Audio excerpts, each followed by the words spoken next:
امام حسن مجتبی آئے، حضرت حسن آئے، اپنی چادر میں چھپا لیا. ثم جاء الحسین. یہ روایت کون کر رہا ہے؟ پھر بولیے.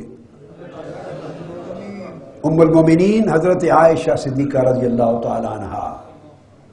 اور میں یہ اپنے اہل تشیع بھائیوں کو، فقہ جعفریہ کے پیروکاروں کو ہمیشہ کہا کرتا ہوں، امت میں لوگوں نے تفرقہ ڈالا اور امت کو لڑانے کے لیے غلط روایتیں گھڑ کے کچھ ادھر ڈالی، اور ایک طویل تاریخ کے اندر واقعات غلط ڈال کے اتنا تسلسل بنا دیا کہ امت کا تفرقہ آج تک مٹ نہ سکا.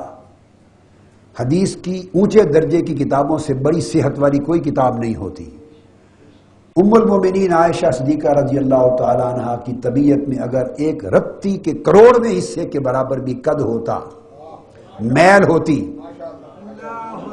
ان پنج تنوں کے خلاف، مولا علی، سیدہ کائنات اور امام حسن اور امام حسین کے لیے، تو ان کے گھر کا واقعہ ہے بند کمرے کا، کوئی چوتھا آدمی باہر دیکھنے والا نہیں ہے. یہ شہزادے اور اہل بیت اطہار خود روایت کرتے تو 100 بار کرتے، کم سے کم حضرت عائشہ صدیقہ نہ بتاتی امت کو. بند کمرے کی بات جو دنیا کو بتا رہی ہیں، تو دل کو خوشی ہو تو کوئی بتاتا ہے، اگر خیریت ہو تو کوئی نہیں بتاتا. اگر دل میں گھٹن ہو تو کوئی بتاتا ہے؟ کوئی نہیں بتاتا. اب ام المومنین عائشہ صدیقہ رضی اللہ تعالیٰ عنہ بتا کیا رہی ہیں وہ سنو. فرما رہی ہے کہ حضور اس طرح کالی کملی اوڑھ کر کمرے سے نکلے اپنے گھر میں صحن میں. حضرت حسن آئے، ان کو اپنی چادر میں کملی میں چھپا لیا. ثم جاء الحسین. پھر حضرت سیدنا امام حسین آئے، شہزادے تھے اس وقت، شہزادے تھے، اندر چھپا لیا کملی میں. فدخل معه ثم جاءت فاطمہ فادخلها. پھر سیدہ کائنات آئی فاطمۃ الزہرا، ان کو بھی اپنی کمری کے اندر چھپا لیا. ثم جاء علی.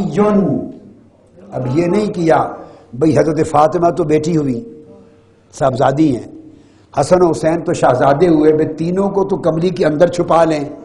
حضرت علی آئے تو انہیں کہیں کمری میں چھپا کر کہیں کہ علی تم میری پشت کے ساتھ کھڑے ہو جاؤ. یوں بھی تو کر سکتے تھے. بولیے بھائی، کر سکتے تھے کہ نہیں؟ ثم جاء علی. کون بتا رہا ہے؟ حضرت عائشہ صدیقہ رضی اللہ. اسی لیے تو صدیقہ ہے.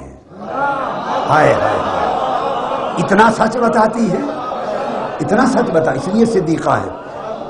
ثم جاء علی. پھر علی آئے فادخلہ. ام المومنین فرماتے ہیں ان کو بھی کملی اٹھا کے اندر شامل کر لیا. جب علی، فاطمہ، حسن، حسین چاروں کو اپنی کمری کے اندر چھپا کے ڈھانپ لیا. ثم قال انما يريد الله ليذهب عنكم الرجس اهل البيت ويطهركم تطهيرا.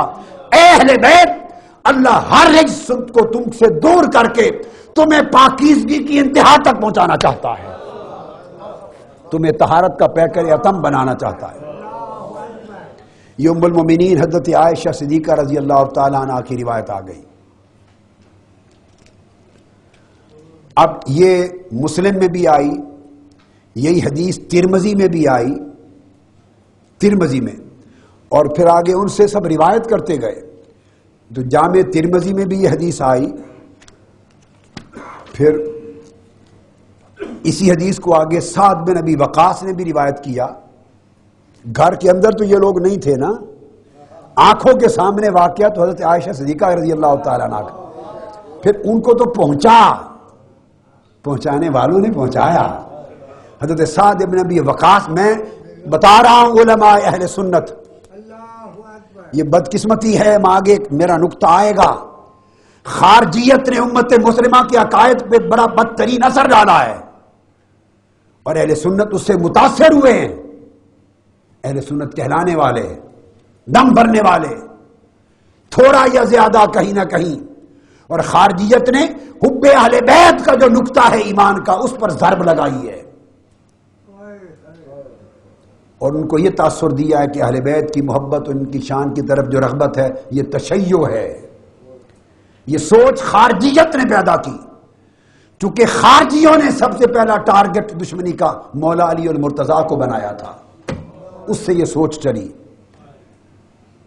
وہ شخص نہ اہل سنت ہے، نہ اہل سنت ہو سکتا ہے، نہ اہل سنت ہونے کا حق ادا کر سکتا ہے نہ کبھی حق رکھتا ہے جس کا دل سر تا پا حب اہل بیت کے ساتھ لبریز نہیں ہے، جس کے ایمان کا خمیر محبت اہل بیت سے نہیں اٹھا، وہ اہل سنت نہیں ہے۔